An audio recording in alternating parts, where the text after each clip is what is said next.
We're going international. We're going to Greece. Well, I think we're going to Greece to speak to Chris Coleman. Are you in Greece?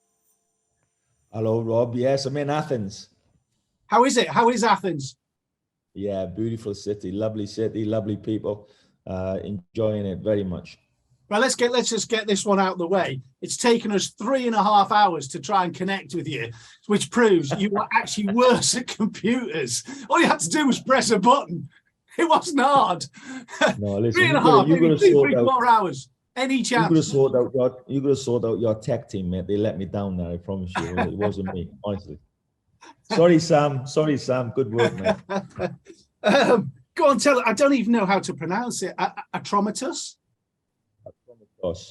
The Fearless. The Fearless, yeah. Go on. I mean, you were there last season. How'd you end up there? So yeah, I got a call, I think, just after Christmas in January, that they were having a tough time. I think they were second bottom or joint bottom.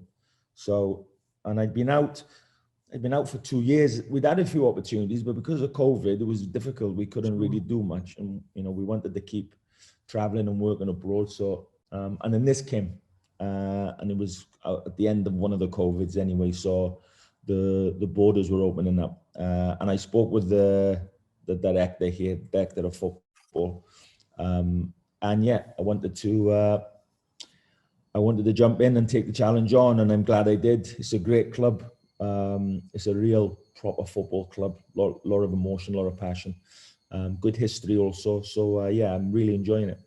I mean, you were in China. You've worked in Spain. What is it? Have you got that sort of travel bug kind of thing?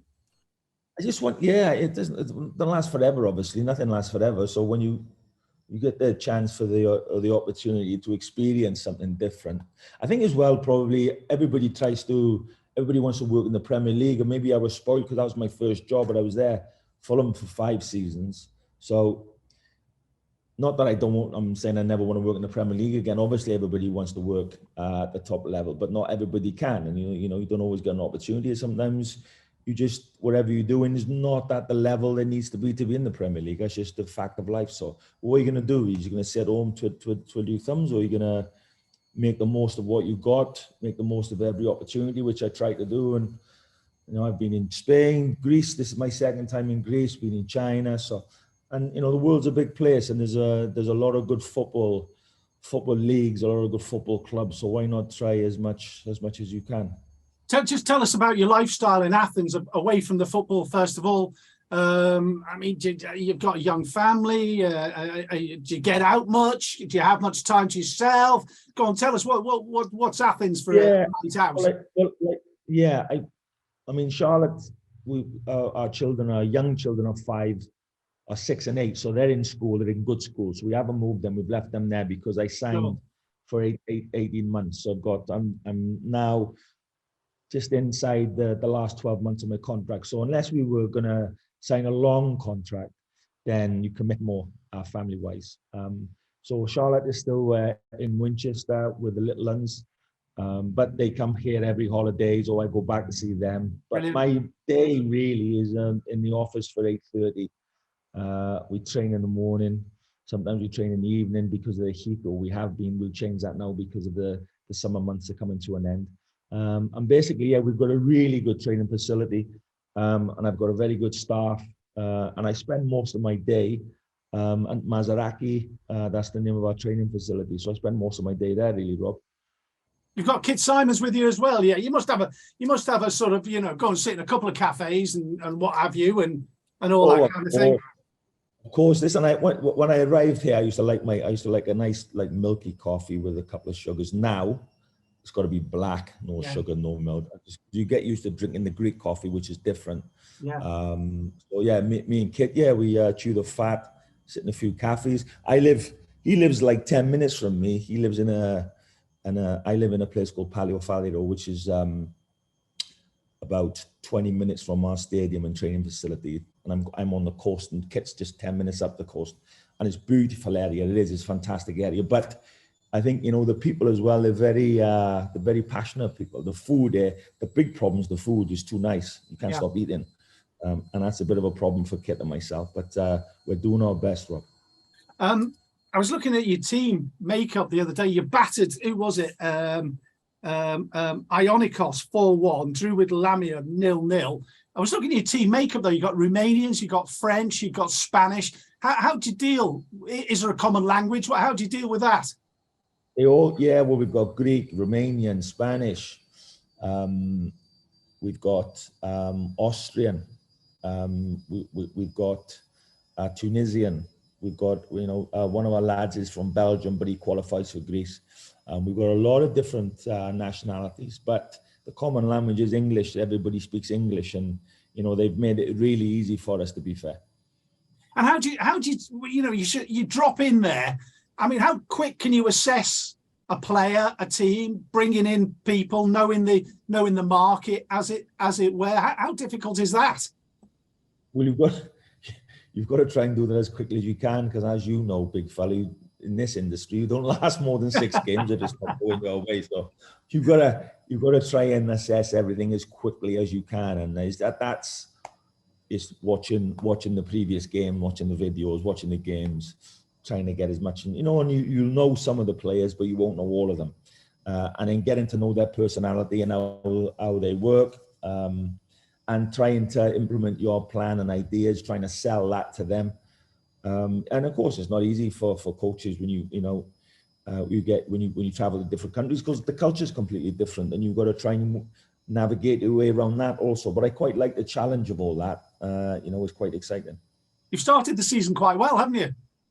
Yeah, we have. We've done very well. We've lost 1 in the first 5. We lost away to Pauk.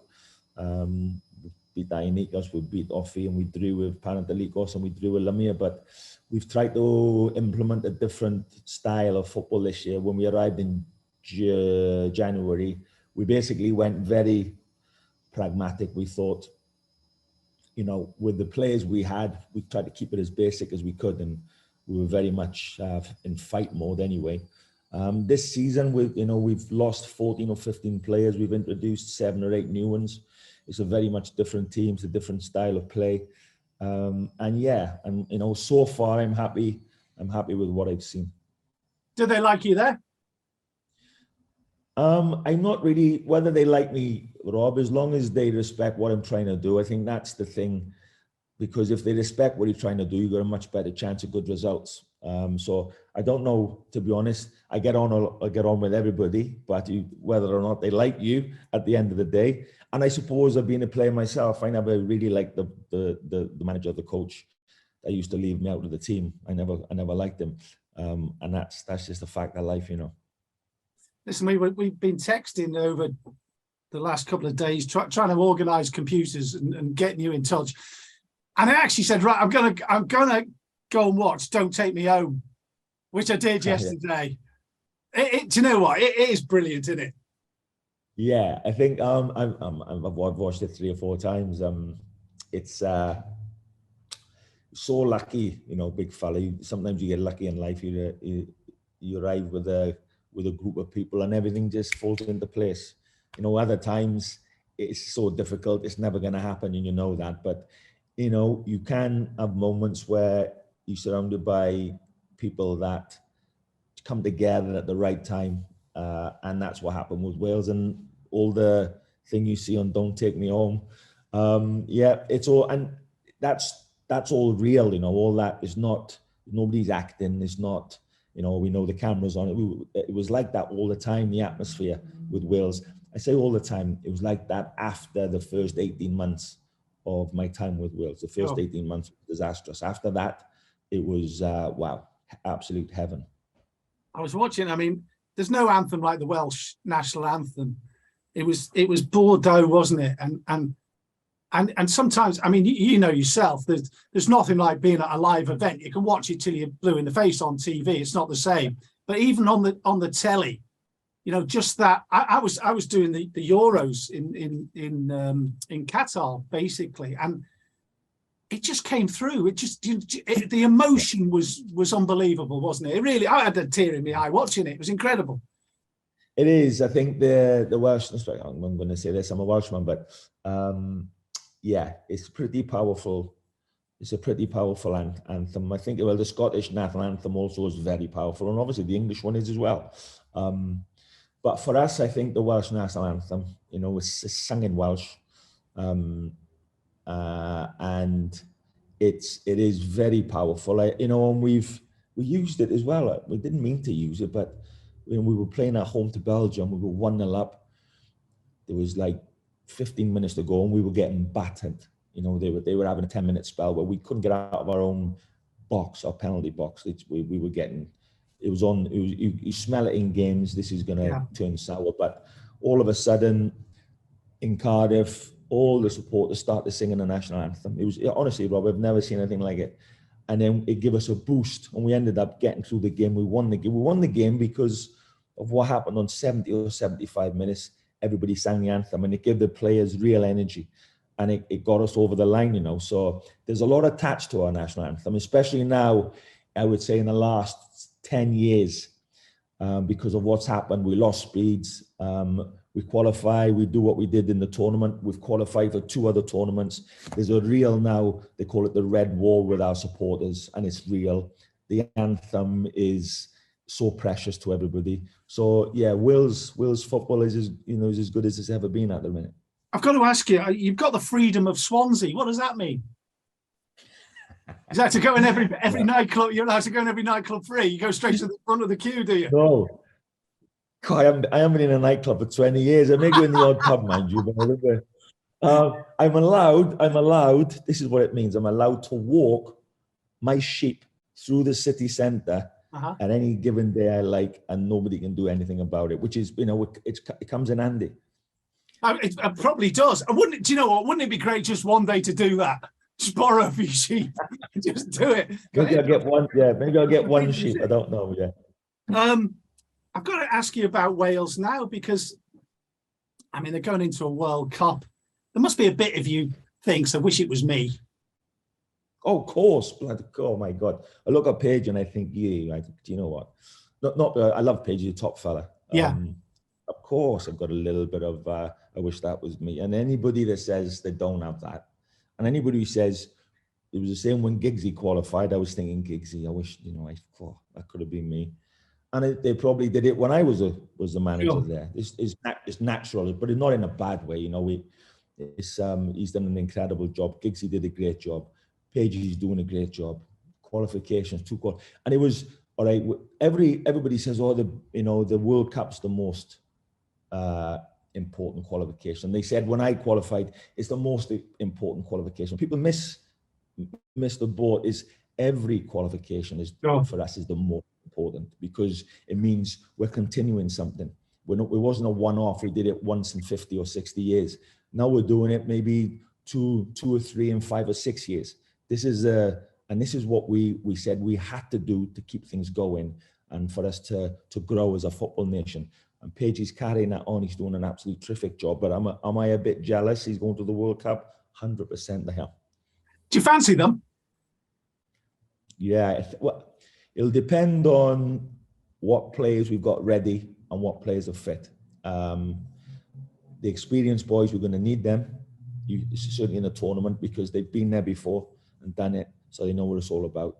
And it's how quickly some of the younger ones are coming through, and they're going to be good. It's how quickly they can get to not just the pace of the games, but they can get settled in the environment, because it's a completely different situation. Being on camp and being in a tournament is a different situation. So we need some things to go our way, but yeah, I think we got a good chance to escape that group. Have you changed as a manager? I mean, don't even like to think about how long we've known each other, but I remember one interview we did, you saying, well, football's football, it doesn't change. You've got 11 players, you come up with all theories or whatever. It's essentially the same game. Do you still go with that, or have you changed your style? I've learned, I think you have to, Rob. I think you have to evolve. Football's evolving. That's the word, evolve. Yeah, but society's evolving. It's changing all the time. And if I thought I could just keep doing the same things I was when I first come into football as a coach, I'd be out of work. I'm trying to get better. I'm trying to get better at the things I'm not so good at. And I'm trying to not fit in. I'm trying to match my frequency with the frequency of now the players that are coming through. this era, this generation. I can't expect everybody to stay where I was 15 years ago, but I'm trying to not fit in is not the word. I'm trying to match up. Yeah. Trying to not be an old git kind of thing. Yeah, exactly. Yeah, they're different. Society's different now. We all say, oh, football's changing. Yeah, well, society's changing. Why won't football? Of course, football's going to change. And you have to try to evolve with it and not get left behind. Of course you do. But I stand by what I said in terms of, I see it now with especially new coaches that think they've invented something different or a new session. And maybe the session's different. And maybe the angle they're coming in at is different. But the end result and the end product, it still hasn't changed. Football still hasn't changed. It's the same thing. It's the same thing. Do you know what the future holds for you as a football manager?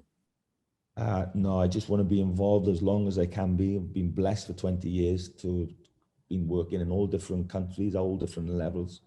I'm very grateful for the opportunities I've had and I'm grateful for where I am now. I'm really lucky that I've had a life in football as a player and as a manager, as a coach. Super lucky, and I hope that continues. Wherever I'm going to be, I'm going to be. You're in Greece, you've been in China, you've been in Spain. If it's not back to Britain, is there anywhere else you'd like to go? Does something like maybe the MLS or something like that sort of hold an attraction, or is it just anywhere, what comes up? Anywhere, Rob. Honestly, anywhere. I love working in football. I think all the while I've got fresh ideas and they keep coming, and I've still got an enthusiasm and I've still got a desire and a hunger, still trying to get better. And once I fall out of love with football or it falls out of love with me, then I'll know and I'll stop. But I don't, it feels like it's growing rather than disappearing, my desire, my love for football. So I don't know what I'm going to be, but I'll go and work anywhere. Would you like to be Welsh manager again at some point? No, I wouldn't. I don't. That's not something that's on the menu for me because I hold that very close, very dear to my heart, those experiences. And they're so precious. I wouldn't do anything to try to maybe muddy those waters. That's very precious time for me, and that will stay where it is, stay close to my heart, stay where it is, nice and safe, can't be changed. So no, I don't see that. Don't take me home. Please don't take me home. I just don't want to go to. Hey, listen, mate. I had that song. Go on. I said I had that song in my head for months and months after that tournament. Couldn't stop thinking about it. Absolutely tremendous. Those fans, Rob, those Welsh fans in that tournament. Wow. Unbelievable. Hey, Chris. Brilliant talking to you as always, mate. Keep it going. You're doing great out Cheers, there. We'll stay in touch, pal, if that's okay. Yes. Anytime, mate. It's good to speak to you, big fellow. Always a pleasure. See you, Chris. Take care, mate.